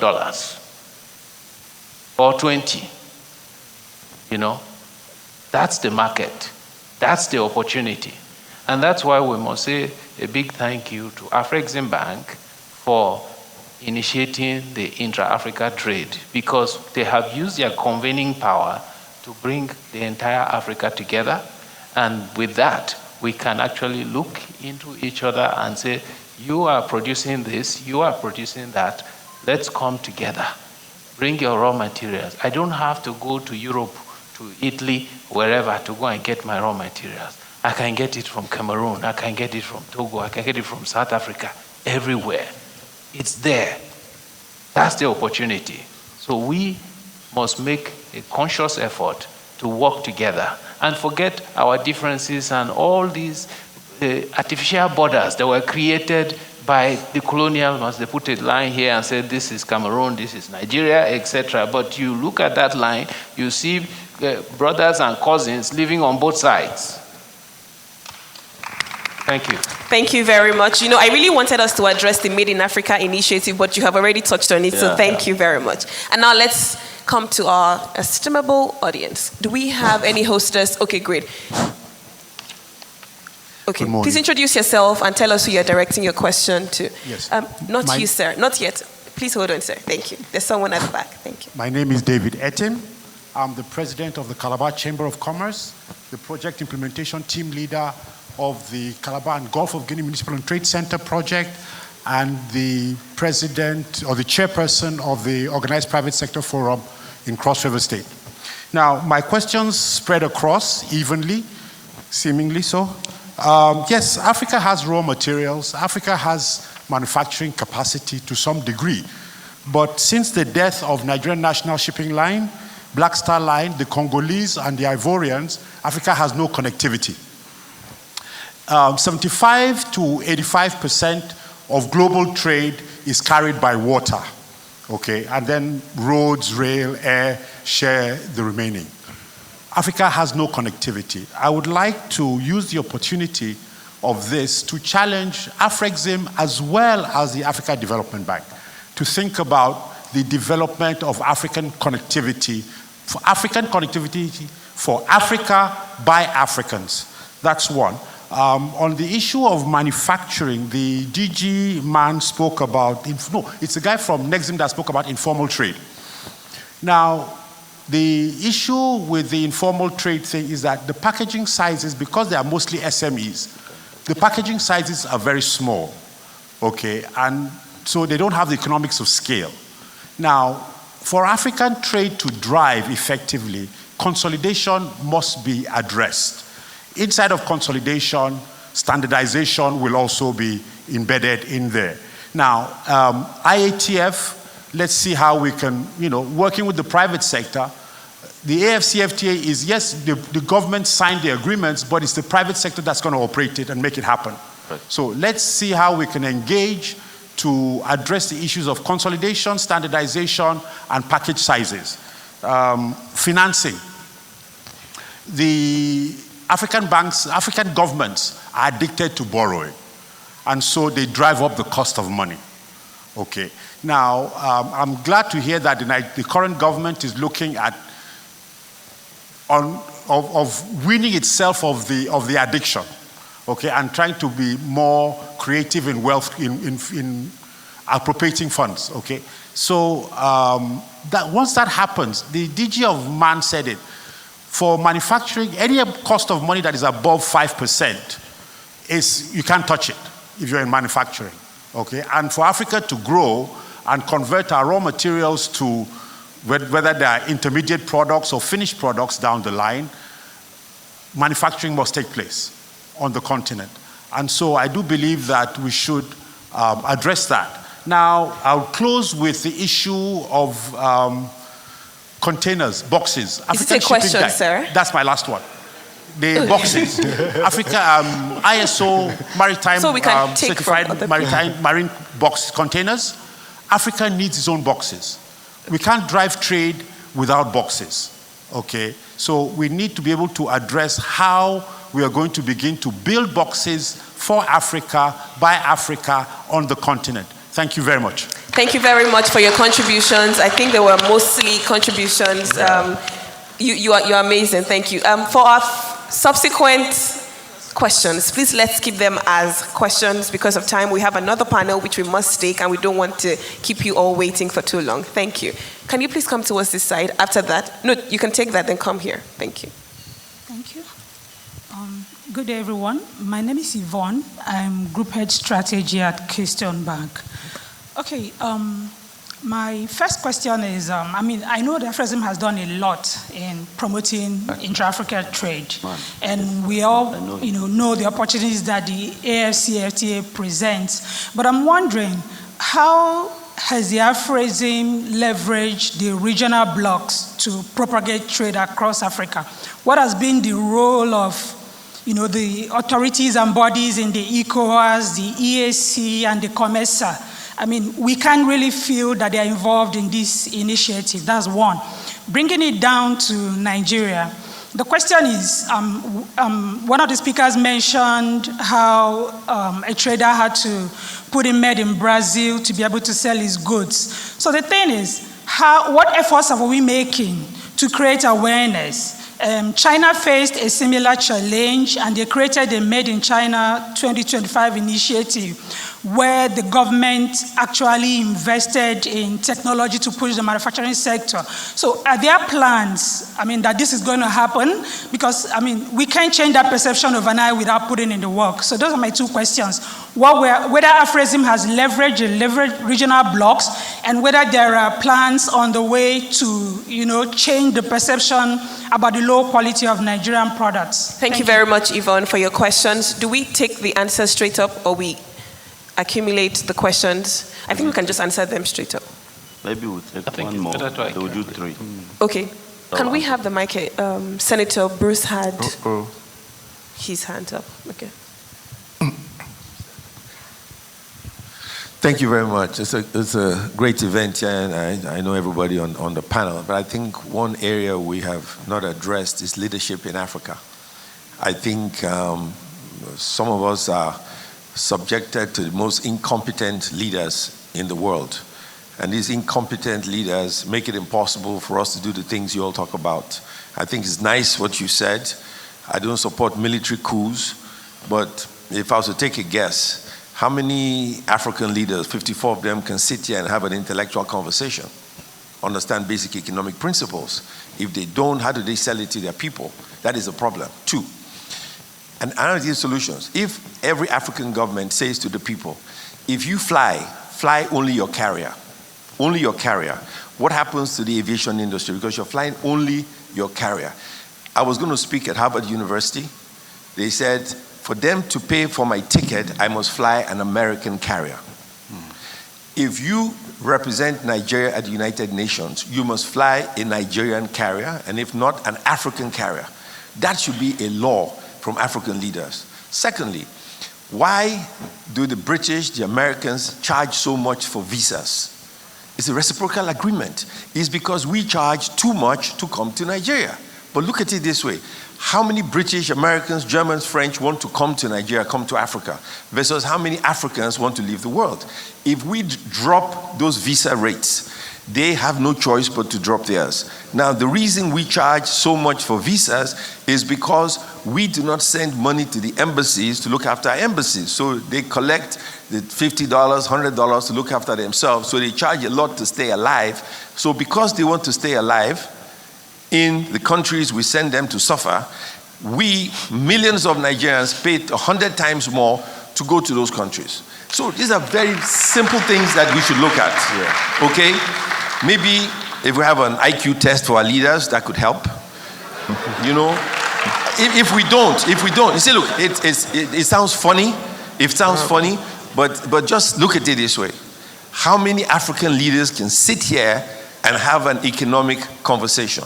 Before I leave, the British ambassador said to me, do you know how we do business in Africa? This is the phrase she used. We pick a winner. We pick the winner. There's no contest. We say, okay, I'd like you to manufacture this product. You come to the middle of the night, you see the president in the middle of the night. The president didn't go to school, so he approves. He says, if I make this product, Nigerians will be successful. As soon as you give him permission to make that product, he has a monopoly, he raises the price. He becomes incredibly wealthy, and every day we see him on TV, and we say he's the smartest guy in the world. Thank you very much.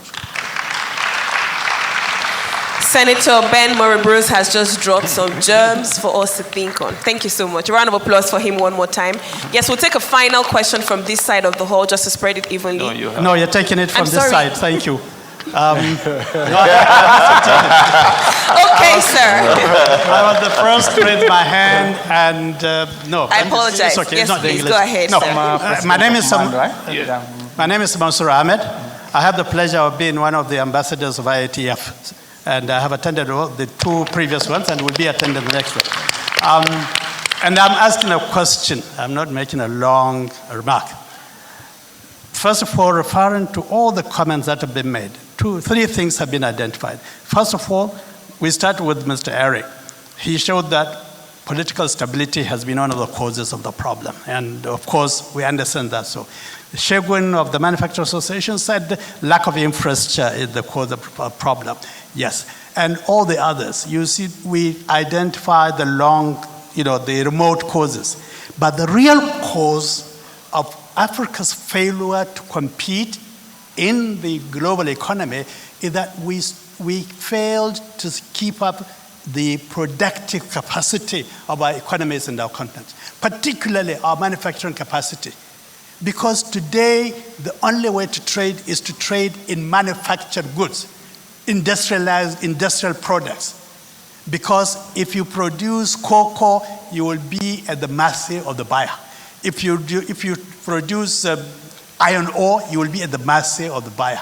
If you produce chocolate, you will be at the mercy of the seller. Yes, sir. And that is what has been happening.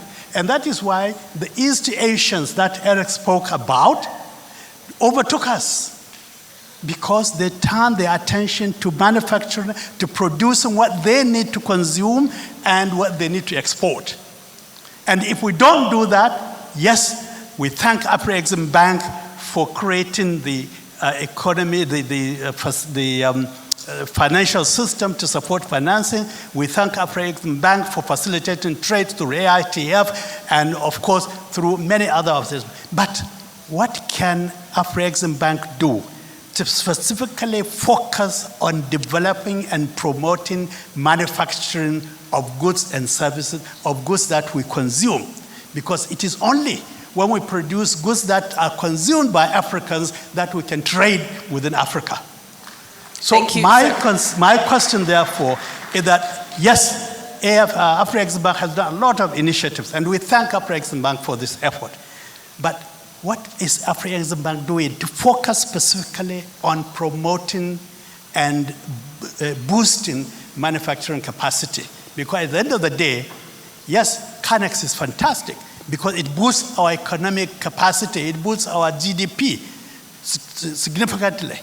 But until we are in a position to produce what other African nations consume, apart from, of course, the products of CANEX, which is why CANEX is boosting our economies.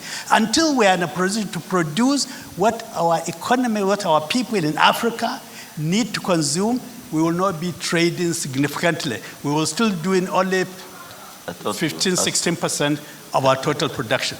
So my question and my I've gotten the question, sir. I've already summarized it. Thank you. Just this, the question is the summary. In 10 seconds, sir. In Thank 10 you. seconds. Yes. Would Afreximbank now focus on promoting manufacturing? Thank you. Thank you so much, sir. Your passion was palpable. We'll take... No, I think it's a trade bank. Thank you very much. My name is Ruben. Some of them... Hold on, sir. Just a second, sir. We'll come back to you. Please just hold on. Some of the responses will answer some of the questions. You know, this thing is so passionate. I can understand you all. But let me start with the last one. Sorry, sir. We'll come to you. Sorry. I'm very sorry. Manufacturing. If you recall Madam Kanayo's speech, we operate on a basis of 5-year strategic plan. And the current strategic plan, I really want to be fast. So just pay a lot of attention. The current strategic plan has an arrowhead, intra-African trade and the implementation of the AfCFTA. This is closely, as a strategic pillar, this is closely followed by industrialization and export development, right? What are we doing in concrete terms to answer your question? I'm starting with the last one.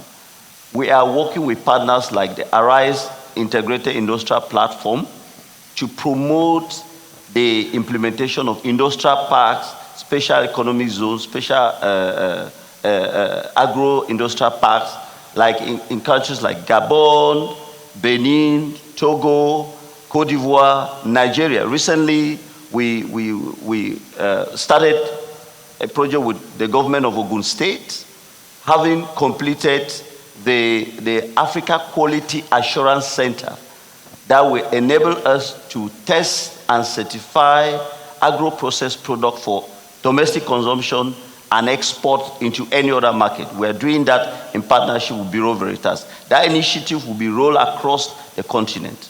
That's one. We are establishing these industrial park agro-processing zones so that we can start manufacturing things. And we are encouraging and challenging everyone. Come to us. It's not only about collecting the money, it's about working together to establish those industries. So we are doing it, and we are challenging all financial institutions, development financial institutions, and all stakeholders to follow suit. Let's do that. The only way we can trade meaningfully under the AfCFTA is if we start manufacturing and consuming our own product.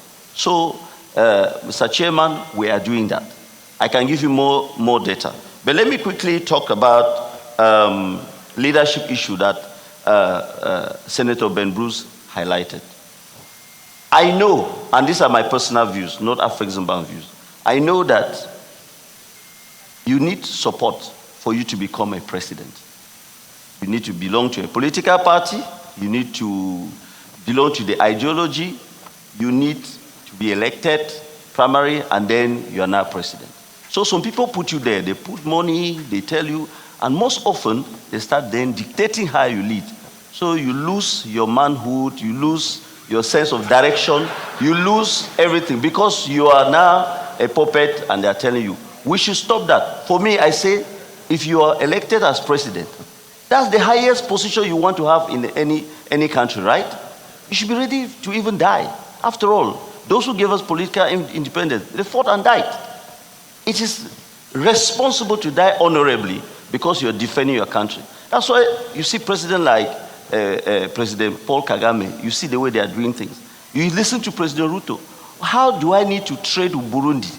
I take my local currency, Kenya shillings. I go and buy dollars or euros and then translate it. Burundi, that is next door. It doesn't make sense. How do I need to go to, I thank government of Nigeria and Cameroon, they never visa arrangement. I'm from Cameroon. I've never, Cameroonian or Nigerian, I've never needed visa. Why are we requesting visas for Africans to go to other African countries? And we are talking about it every day and we are not stopping it. If I were president, I go and sign. If I sign it, they don't implement, they fire me, I go and sit down. It will be in history that that's the only thing that I did. So let's have managerial courage to stop being controlled by whoever put us there and do the right thing. That's all about leadership. It's about courage. Let us do that.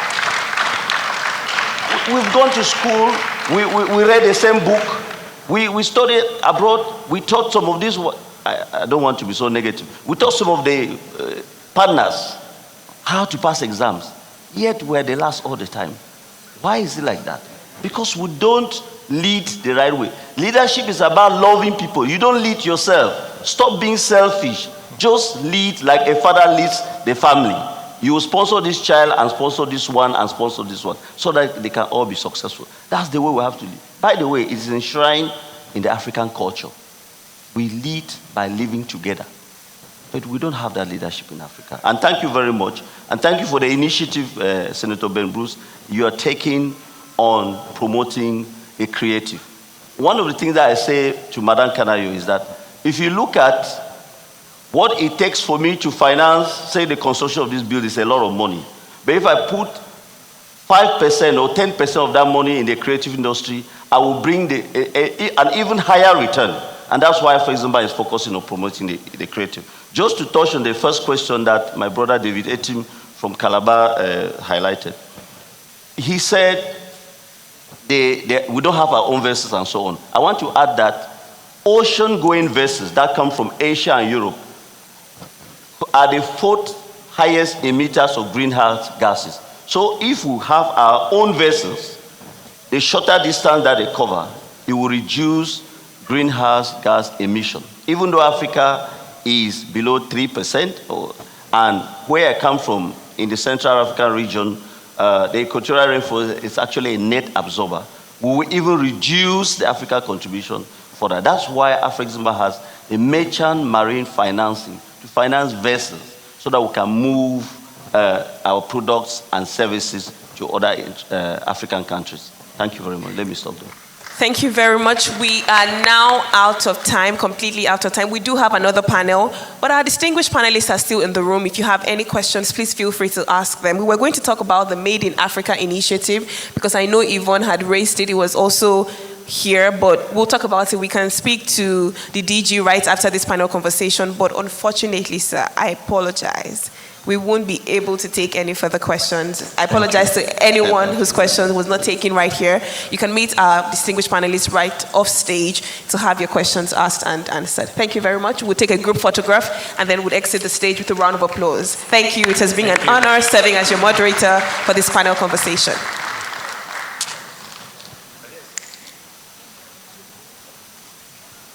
come forward. Watching the IATF 2023 Business Roadshow taking place right here in Lagos State. Some of the discussions were about revising the colonial objective, which has caused a split on the continent, and Africa imports are valued at about $671 billion annually. Hence, it's been highlighted that it's important for the markets opportunities to be identified within the continent, for instance, in the auto industry. There are markets available. That's been stressed and reiterated at various points.